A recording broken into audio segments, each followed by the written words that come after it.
Homélie pour le 16e dimanche de l'année liturgique C. Bien-aimés dans le Seigneur, la liturgie de ce jour nous présente des épisodes de l'hospitalité et nous invite à en tirer des leçons nécessaires. Dans la première lecture, Abraham accueille des visiteurs inconnus qui se sont révélés plus tard des anges de Dieu. Il leur a offert un repas somptueux. C'est bien vrai qu'Abraham les a accueillis de tout son cœur, mais ils se sont rendus compte, en tant qu'être spirituel, qu'au fond d'Abraham, il y avait une préoccupation qui pesait sur lui. C'est que déjà vieux et sa femme vieille, il n'avait pas de fils avec sa femme légitime, alors que Dieu lui a déjà fait des promesses à plusieurs reprises.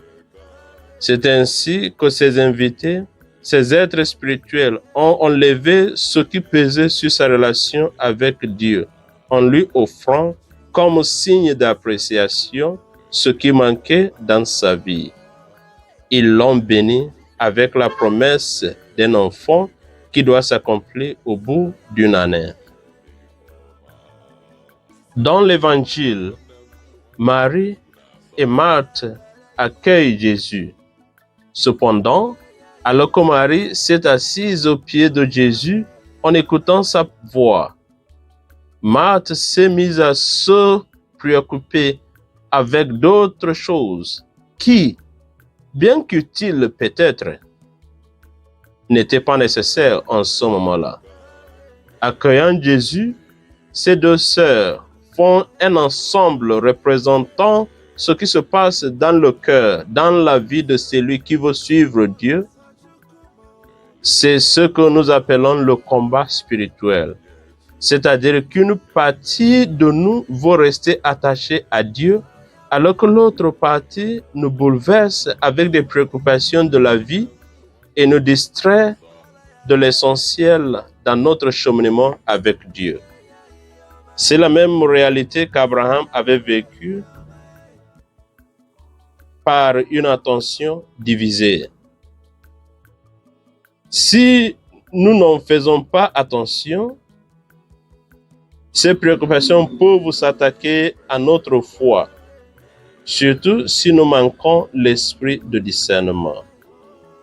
Le Saint Pape Jean-Paul II nous a enseigné que si pendant la prière ou la méditation, nous nous retrouvons dans une situation où nous sommes distraits par un problème ou par une situation, c'est une indication que cet événement ou cette situation voudrait faire partie de nos intentions de prière.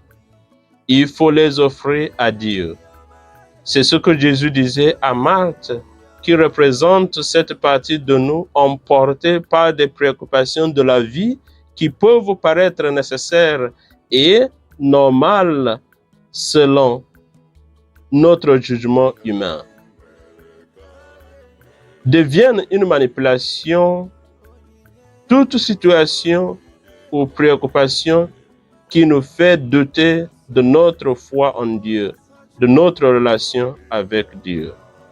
Jésus, en parlant à Marthe aujourd'hui, est en train de nous dire de soumettre à ses pieds tous ces sujets et toutes ces situations de distraction pour qu'il s'en charge, tel que ces étrangers se sont occupés de la préoccupation d'Abraham et de Sarah, qui était le problème d'enfantement.